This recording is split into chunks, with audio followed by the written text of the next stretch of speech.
Ukraine युद्ध को president Putin एक साथ कई मोर्चों पर लड़ रहे हैं। एक तरफ तो यूक्रेन को बारूदी हमले से खंडर में बदला जा रहा है, तो दूसरी ओर यूक्रेन के ऐसे ठिकानों को निशाना बनाया जा रहा है जिससे यूक्रेन में त्राहिमाम मच जाए। इसके लिए सबसे ज्यादा निशाने पर हैं यूक्रेन के पावर प्लांट। इसे यूक्रेन का एनर्जी वॉर कहा जा रहा है और पुतिन की इस रणनीति का असर भी दिख रहा है। यूक्रेन के बड़े हिस्से में ब्लैकआउट हो चुका है। पुतिन के एनर्जी वॉर के शिकंजे में यूरोप भी है और पुतिन की डार्क स्ट्राइक से अमेरिका तक पैनिक हाई हो चुका है। कीव के पावर स्टेशन पर अटैक, लवीव के बिजली स्टेशन पर हमला, बर्स्टीन शहर के थर्मल पावर स्टेशन पर प्रचंड प्रहार, बेलगोरोद के पावर स्टेशन पर भी पलटवार।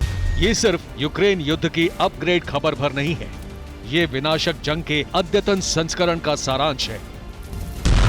शत्रु संहारक युद्ध के 239 दिन बाद इसके एनर्जी वॉर में तब्दील होने के संकेत हैं।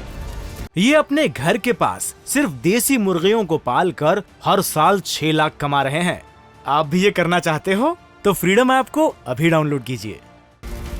मकानों और इंसानों से इतर इंफ्रास्ट्रक्चर पर चोट मारकर दुश्मन के दर्द को बेहिसाब करने की शुरुआत है। यूक्रेन को अंधकार युग में धकेलने की कोशिश है। पुतिन का पावर वॉर, यूक्रेन में मचा हाहाकार, बिजली स्टेशन पर रूसी अटैक, कीव में ब्लैकआउट, अंधेरे में यूक्रेन, यूरोप पर संकट, एक्शन में बाइडेन।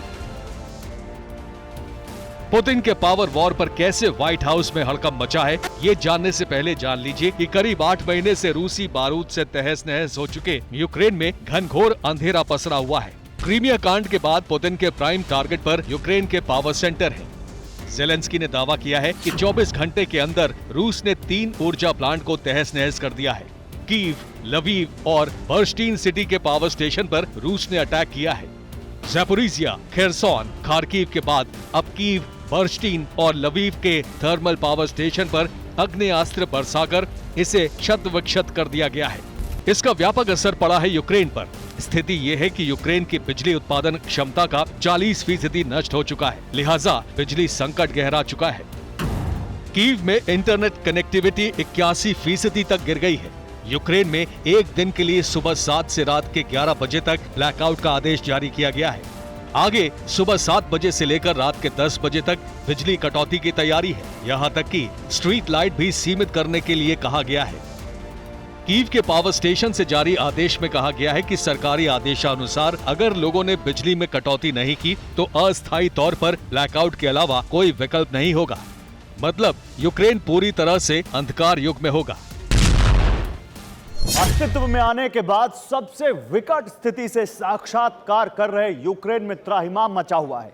राष्ट्रपति भवन में बिजली बचाने के उपायों पर चर्चा चल रही है, क्योंकि उस वक्त जब यूक्रेन भीषण युद्ध में झुलस रहा है तब उसे और ज्यादा बिजली की जरूरत है।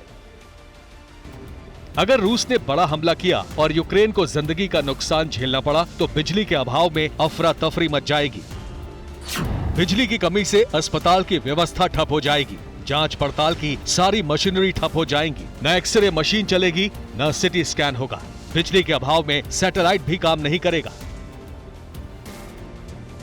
इसका अंदाजा यूक्रेन को भी है और इसके पीछे खड़े पश्चिमी देशों को भी। यही वजह है कि यूक्रेन के ऊर्जा संकट को खत्म करने के लिए यूरोपीय संघ शिखर सम्मेलन करने वाला है। यूरोपीय संघ के शिखर सम्मेलन में ऊर्जा संकट से निपटने पर चर्चा होगी। दूसरे ऊर्जा विकल्पों पर विचार किया जा सकता है। हालांकि इससे पहले स्पेन यूक्रेन का अंधेरा मिटाने के लिए मदद का ऐलान कर चुका है। यूक्रेन को स्पेन 400 किलोवाट के 4 सेट जनरेटर भेजेगा।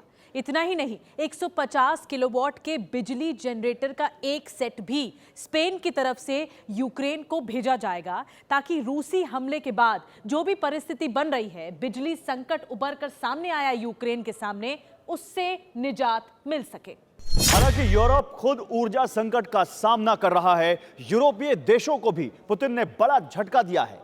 कतर की एक रिपोर्ट में दावा किया गया है कि 2023 में यूरोप को गैस संकट का सामना करना पड़ सकता है। कतर के ऊर्जा मंत्री के दावे से यूरोपीय संघ में हड़कंप है, क्योंकि नॉर्थ स्ट्रीम के क्षतिग्रस्त होने के बाद यूरोप में गैस का प्रवाह फिलहाल बंद है। लेकिन प्रेसिडेंट पुतिन नेटो के ही एक और सहयोगी को तोड़कर तुर्की में गैस हब बनाने की तैयारी में है। ये अपने घर के पास सिर्फ देसी मुर्गियों को पाल कर हर साल 6 लाख कमा रहे हैं। आप भी ये करना चाहते हो तो फ्रीडम ऐप को अभी डाउनलोड कीजिए।